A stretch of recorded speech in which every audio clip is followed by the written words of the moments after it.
सातारा कराडच्या सह्याद्री सहकारी साखर कारखान्याच्या 52व्या ऊस गळीत हंगामाचा शुभारंभ माजी मंत्री बाळासाहेब पाटील, संचालक जसराज पाटील यांच्या हस्ते शुभारंभ। शिंदेंच्या शिवसेनेकडून शहादा तालुक्यामधल्या वैजाली इथे कार्यकर्ता मेळावा। आगामी निवडणुकीमध्ये सन्मानजनक जागा मिळाल्या तरच युती, अन्यथा स्वबळावर लढणार, आमदार चंद्रकांत रघुवंशींची भूमिका। कोल्हापूरच्या हातकणंगले तालुक्यामधल्या शिरोली पुलाची गावातील स्मशानभूमीमध्ये पुन्हा एकदा अघोरीचा प्रकार, मांत्रिकाचा व्हिडिओ व्हायरल, सखोल चौकशी करून कारवाई करण्याची मागणी। सरदार वल्लभभाई पटेलांच्या 150व्या जयंतीनिमित्त नाशिक पोलीस आयुक्तालयातर्फे एकता दौडचं आयोजन।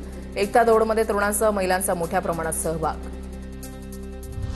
रावेर तालुक्यामध्ये पावसामुळे कपाशीसह तूर पिकाला फटका, शेतमालाला आधीच योग्य भाव नाही, आता पावसामुळे पीक खराब झाल्यानं शेतकऱ्यांना आर्थिक फटका बसण्याची शक्यता। नंदुरबारमध्ये विविध मागण्यांसाठी तहसील कार्यालयावर ठिय्या आंदोलन, जिल्ह्यामध्ये ओला दुष्काळ जाहीर करण्याची सत्यशोधक शेतकरी सभा आणि सत्यशोधक शेतकरी सभेचं आंदोलन। वाशिम जिल्ह्यामध्ये अवकाळी पावसामुळे शेतकऱ्यांचं मोठं नुकसान, वेचणीला आलेला कापूस भिजल्यानं शेतकऱ्यांमध्ये चिंता, प्रशासनानं नुकसानीचे पंचनामे करण्याची शेतकऱ्यांची मागणी।